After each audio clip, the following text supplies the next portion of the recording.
This is Adeshina Koike, and you're listening to the A Lot of Sports Talk podcast, as well as joining us on our Facebook page. In just a matter of hours, the 121st edition of the Army-Navy game will kick off at Michie Stadium at West Point. It is the game that has been dubbed America's game, and a rivalry that has more history and great players dripping from the history of the Army-Navy game than any other rivalry and any other game in American sport. It is a game that captures the imagination the world over. Literally. A Lot of Sports Talk and I have had the privilege and the honor of covering a couple of Army-Navy games in Philadelphia, and it has been an experience. Joining us right now on the A Lot of Sports Talk podcast is someone who has written about aspects of the Army-Navy game cover to cover. We are again pleased to be joined by Randy Roberts. He is a distinguished professor of history at Purdue University at West Lafayette, Indiana, and is the author of the 2011 book, A Team for America, the Army-Navy Game That Rallied a Nation. First of all, Mr. Roberts, thank you so very much for joining us here today. And first and foremost, how has everything been the past few months out teaching in West Lafayette? And hopefully you've been well and you've been staying safe over the past 9 months or so. Well, thank you for asking, Addy. Yes, I'm well. I'm doing fine. I'm missing my students a little bit. I've taught virtually the last semester, so I'll be anxious to get back in the classroom, that's for sure. Yes. So many of us are anxious to get back to every day and I guess normal lives, or as close to normal as it was before the pandemic. So I definitely echo those same sentiments with you. And you have specialized in documenting some of the seminal figures and teams and events in sports, and a number of times you've done that in the backdrop of war and other big moments across the country going on that usually outshines sports and usually overshadows just the game itself. Before anything else, I mentioned that you wrote the book on the Army-Navy game, at least the 44 Army-Navy game, A Team for America. Before you ended up going down this journey of studying history and studying the Army-Navy game and other great figures of the 20th century in sports, what first drew you to the pageantry that was the Army-Navy game? Either a first memory of the Army-Navy game or just something that first hooked you into wanting to know more about one of the great games in American sport? Well, I grew up in Pennsylvania, in central Pennsylvania, so not that far from Philadelphia. And of course, the game was oftentimes, it's been held in Philadelphia more than any other place. And, you know, my father and the fathers of my friends were all service veterans. They had either been in the Army or the Navy. And so we all rooted for whoever our father was in, whatever branch he was in. We tended to root for those games. So I go back that I can remember the Bellino, when Bellino played. I can remember certainly when Roger Staubach played for Navy. And to me, it's always been special. It's usually about it's always the premier game that's that weekend. Usually it's the weekend after Thanksgiving. You know, we're starting to move into winter, and sometimes the game has a certain chill to it. And there's in the pageantry around it. And when the game is over, when the cadets and the midshipmen come together in the center of the field and, you know, congratulate each other, you realize, you know, these are the people who are defending America. And these are the people that are playing the game. But when the game's over, when they're upperclassmen, they're seniors and they're graduating, that they're going to go oftentimes in harm's way. And so it takes on an added poignancy, I believe.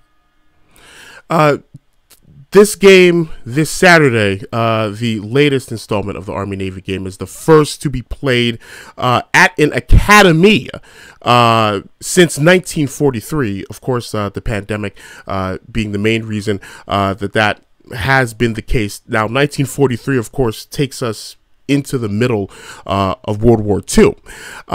And you wrote about the 1944 team, the team that ended up winning the first of 3 consecutive national championships, and you titled, the subtitle of your book was The Army-Navy Game That Rallied a Nation. I am sure that in that time, as well as other times where events in the world have overshadowed sport, 9/11, the JFK assassination, I'm sure there was some pushback as to whether this game should be played or should have been played, or these games, given the time that we were in war in the 40s. Why, during your research into this book, did you mention in the subtitle a team, or the game, the 1944 game, rallied the nation?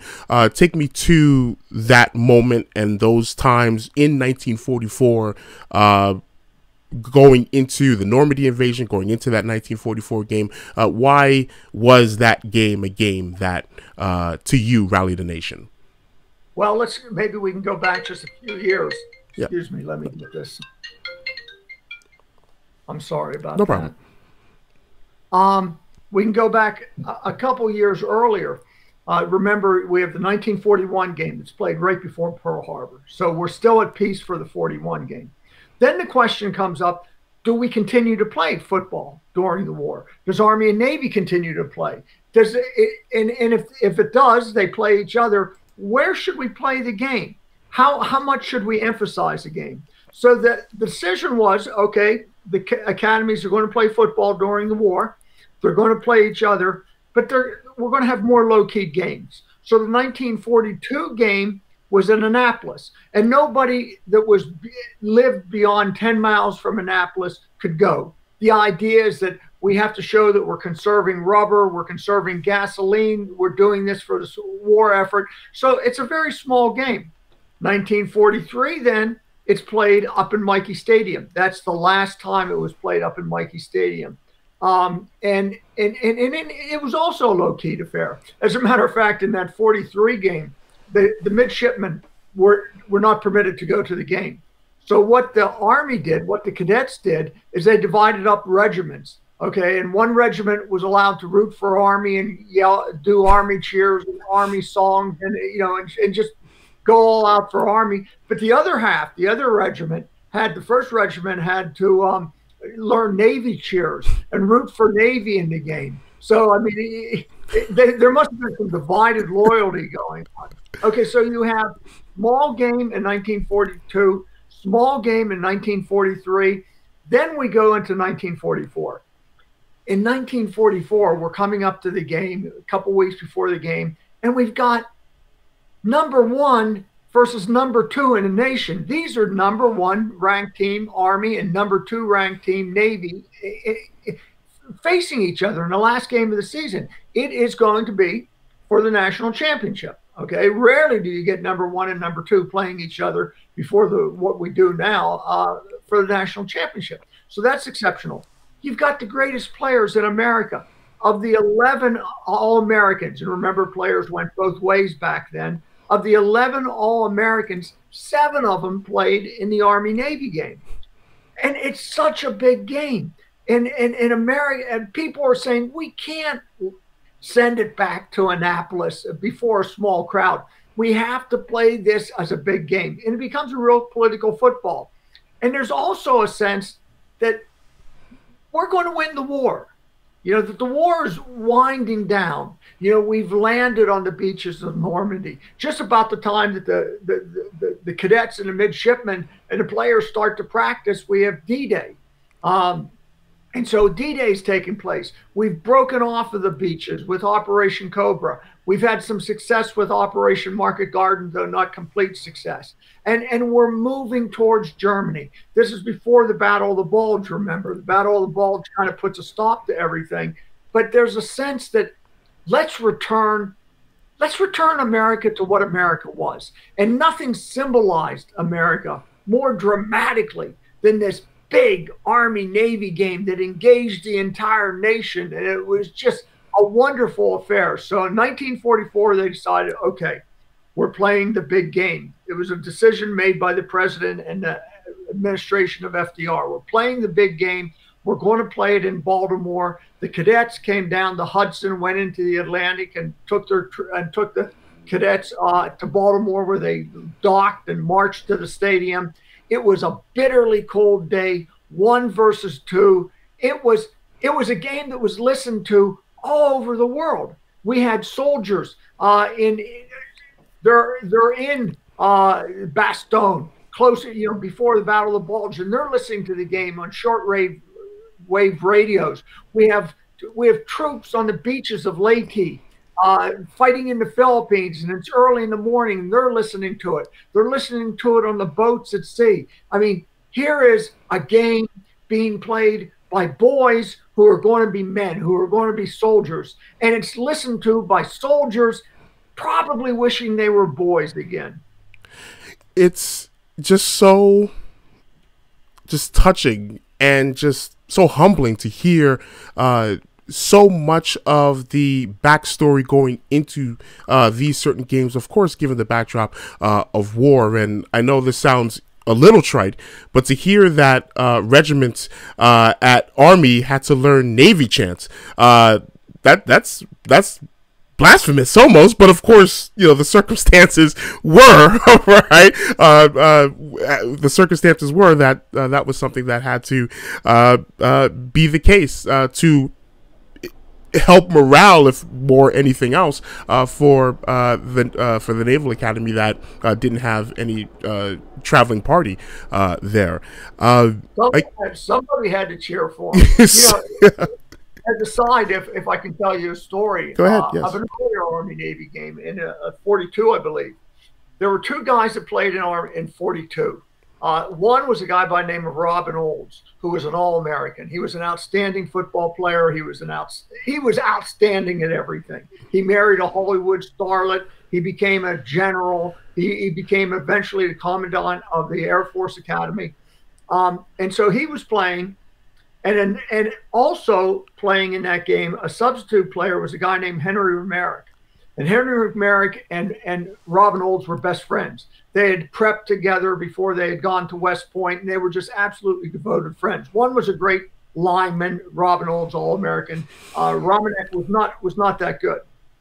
But unbeknownst to them, a couple years later, on D-Day, Robin Olds was given a job. He was a pilot, which you had the Army Air Corps at that time. He was given a job. He was sent over to France to fly above the beaches of Normandy to make sure that the Luftwaffe didn't strafe the beaches or go after the people landing on the beaches. Okay, so he's flying over there, and this guy, if you look up a picture of Robin Olds, this is what a jet fighter pilot should look like. I mean, just tough as nails. He was an ace in World War II. He was also an ace in the Vietnam War. So, I mean, this is a fighter pilot's fighter pilot. Okay, and he was just upset that there was no Luftwaffe. So he could see people being, Americans being killed on the beaches, but he couldn't do anything. He could see where the firing was coming from, but he was told you can only fire at enemy planes. So we have him buzzing back and forth about 500 feet. Unbeknownst to him, Henry Romerick, who graduated high in his class, and if you graduated high in your class, you became an engineer. That's basically what your curriculum was at West Point. So he was an engineer, and he participated on the first wave of D-Day. And so engineers had a job to do, set up signposts, all sorts of engineering type of jobs. And when his boat landed and the hatch went down, a German machine gunner was just right on it. And just suddenly the air was filled with blood and pieces of skull flying back and forth. And Romerick was just trying to get out. He and his corps, his group, were right behind the people in the front of the boat. And finally, Romerick gets a chance, and he jumps out of the boat into the surf, and he's hitting the chest. Okay, he's immediately, and he starts to go down. And he said, you know what? He wasn't in pain. He was probably in shock, and he was going to die. You know, he was going to drown. And he saw the glint of his West Point ring, and he said, you know, God damn it, I'm not dying here, not today. Okay, not now.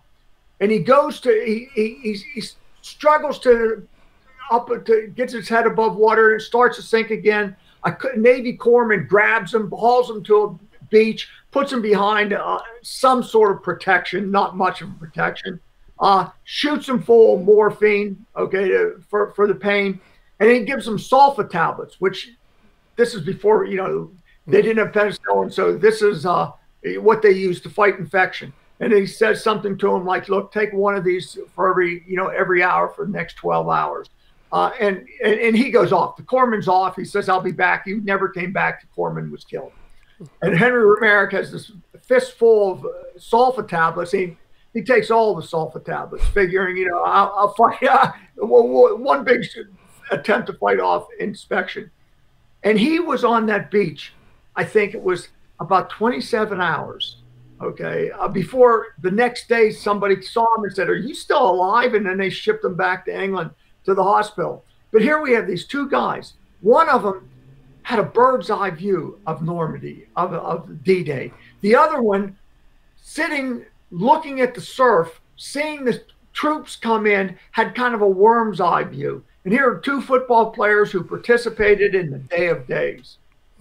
Probably too long of a story, but I'm sorry. Oh no, do not be sorry for that anecdote at all. That I actually was going to transition into that, but you more than took care of that. Just talking about some of the participants in the Army-Navy game who also participated not just in World War II, but on D-Day, June 6, 1944, as well. Randy Roberts, Distinguished Professor of History at Purdue University, joining us right now on the A Lot of Sports Talk podcast. You have gotten a chance to talk with a number of people and a number of people in both academies who played in the game and also who served in war as well. During those years, 44 and 45 and 46, Army, the preeminent team in college football, 3 national championships, and someone like myself who started watching the Army-Navy game back in the 1980s, even then knew about Felix Doc Blanchard, Mr. Inside, Glenn Davis, Mr. Outside, and Red Blake, the head coach, as well, and how great those teams were. Just as someone who never got a chance to talk with anybody who had any experience playing with Doc Blanchard and Glenn Davis, who both won Heisman trophies, did you get a chance to talk with former teammates, former opponents? I just want to know their opinions and thoughts about those two players specifically, who are two of the greatest players in college football history. Oh, yes, there's so many people I talked to, and there's so very few of them left. Yeah. But I remember, Bill Yeomans, maybe is a name you've heard of, maybe it isn't, but Bill Yeomans became kind of a famous coach at Houston. And he was a cadet at that time. He was on the Army-Navy, on the Army team. And he one time said, there are words to describe how great of a player Doc Blanchard was. There are words to describe it. There were no words. He said there are no words to describe how great Glenn Davis was. Glenn Davis was just blessed, and he said it himself. God gave me this. He was just blessed with extraordinary speed and the ability to uncannily cut backs. And he was just, you watch him, and you can still watch films. And I watched, of course, the 44, the 43 games that were filmed. And some of the things that he could do was just amazing. Kind of like Lamar Jackson, almost kind of abilities that in terms of quickness and speed and just competitiveness. He was a wonderful athlete. He was wonderful in track. He was a great baseball player. He loved basketball. He wasn't a particularly good basketball player.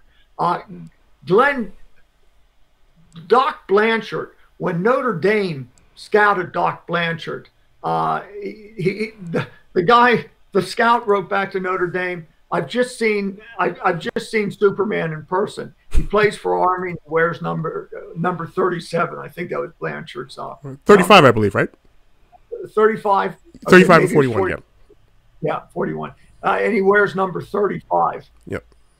Those are, two of the great players from that year. Also, interestingly enough, the class of 44 graduated. Their official graduation took place on June 6th, 1944. On June 6th. On June 6th. So the commencement speaker, and nobody knew about D-Day yet. It was too early. It had happened 6 hours before. Nobody knew it in America. And the commencement speaker gave a speech, and then he said, "Oh, by the way, we have just landed on the coast of France. Our march to Berlin has started." The place went wild. I mean, it just went crazy. That is just.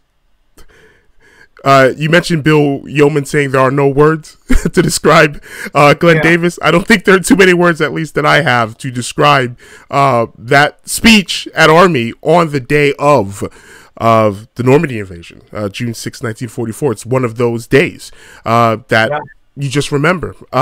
Once again, Randy Roberts, distinguished professor of history at Purdue University, joining us, and the author of the 2011 book, A Team for America, the Army-Navy Game That Rallied a Nation. I guess one of the other days that many Americans remember, November 22nd, 1963. The day that the president of the United States, John F. Kennedy, was assassinated. The Army-Navy game that year was scheduled for November 30th, just 8 days after that infamous day in Dallas. There was pushback that a lot of sports teams and leagues felt in terms of stopping the leagues and stopping play and not playing immediately after such a tragic event. What were the discussions, and what was the kind of lead up to what the decision was and would be about staging the Army-Navy game in 1963, which eventually got moved back about a week and a half, and if memory serves me correctly, was played on December 7th, 1963, which at that time would have been the 22-year anniversary of the attacks on Pearl Harbor. So from that tragic event on November 22nd, 1963, how did the evolution of figuring out whether to even play the Army-Navy game, how did that evolve? And take me through that time period, not too long after a tragic event in our country. Well, it is an unprecedented. The president had just been shot. Okay, who was the previous president who had been killed by an assassin bolt? It would have been 1901, right, with William McKinley. And they weren't playing a whole lot of football then, though they were playing some football, mostly in college. But what's the right thing to do? How do you honor John Kennedy? Do you play a game and pretend like life goes on like as it is? And so there's a back and forth in the government. People were picking sides, but probably the deciding voice was Jackie Kennedy, who insisted that the game be played. Okay, she felt very strongly that her husband JFK would have wanted the game played, and so they decided to play the game. And I think it's the same as football during World War II. It gives maybe a false sense of normality, but it still gives a sense of normality. That football in times of crisis becomes like a restoration. It's the America that we want to see. It's the America that we hope that we will restore at some point. And same as in 1944, we're still at war, but we're already looking towards this restoration. And this is what popular culture does. In 1944, I think about at the same time as the game is being built up and playing, a movie came out, which is about restoration. And it's not about a war, but it's a movie about a World's Fair. Meet Me in St. Louis with Judy Garland. And in that song, and in that movie, she sings a song towards the end called, what is it? It was just in my mind a second ago, but Have Yourself a Merry Christmas. Okay, Merry Little Christmas. And, this is her sister, little sister had just said the family's getting ready to move to New York. They don't want to move from St. Louis. And the little sister says, how is Santa Claus going to know where to find us? And then Judy Garland sings that song. And it's a song about next year, maybe we'll be together. Okay, if the fates allow. We don't know if we're going to be together or not. Okay, but next year, maybe things will be better. Next year, maybe we'll have this restoration. Well, football is that glimmer of normal America. Once again, Randy Roberts, distinguished professor of history at Purdue University, joining us right now on the A Lot of Sports Talk podcast. A member of the Naval Academy and its football team in 1963 was Roger Staubach, who was the last Service Academy player to win the Heisman Trophy in 1963 as well. Roger Staubach became the face of one of the marquee positions and high-profile positions in American sport, quarterback for the Dallas Cowboys. I think, for those of a certain vintage, you think quarterback of the Dallas Cowboys, center fielder for the New York Yankees, right? There's no higher profile position in American sports than those two positions. Maybe there are a couple other positions that I'm not thinking, but those two stand out more than any other. And Roger Staubach of the Naval Academy won the Heisman Trophy, was a wonderful player, and then became more of the face of the Dallas Cowboys than any player. Of course, Tom Landry would have something to say about that, but in terms of all the players through the history of the Dallas Cowboys, Roger Staubach might be and probably is the preeminent face of the Dallas Cowboys. I just want to know a little bit about Roger Staubach. You mentioned growing up and watching Roger Staubach and his exploits, not just with the Cowboys, but at the Naval Academy as well. Just any stories about, did you ever get a chance to speak with and talk with Roger Staubach and how his experience at the Naval Academy ended up shaping his time with the Dallas Cowboys and his ability to shape one of the premier franchises in the history of sport? I've never talked with Roger Staubach. Now, I have talked with Rollie Stitchway, who was the quarterback for the Army team. And, they played against each other. And Stitchway was he was an All-American, too. Stitchway was an outstanding player. And Roger won one of the games and he won the other game. But, what I can remember about Staubach, they call him Roger the Dodger, is he was kind of a better quarterback than Fran Tarkington, but he was a Fran Tarkington type of player in a sense that he could run, he could dodge players, he could throw the ball at the last second, but he wasn't a drop back into the pocket slow. He was just really fleet of foot. And just knowing about the Cowboys during those wonderful years with Tom Landry and the Doomsday defense and Drew Pearson and so many wonderful players that would take forever to just list the great Cowboy players of those times, and knowing that someone from the Service Academy became the figure on the football field, at least playing, of a team that has captured the imagination of so many people, even to this day. Right, because the Dallas Cowboys are a brand name, and Roger had more to do with that than any person in the history of the Dallas Cowboys. I think a lot of football fans and historians or younger historians know a little bit about the history or the importance of the Army-Navy game, but maybe not about just the impact in a greater societal view that the Army-Navy game has had. You just think about, or just Army and Navy, the service academies, I want to say, and their football. Just even instant replay, I think, first debuted during an Army-Navy telecast. the 40th president of the United States, Ronald Reagan. A lot of people knew him or his nickname as the Gipper, and that goes back to Knute Rockne's speech, the head coach of Notre Dame, and I believe that was during a game against Army where he gave that speech, the win one for George Gipp, the win one for the Gipper speech.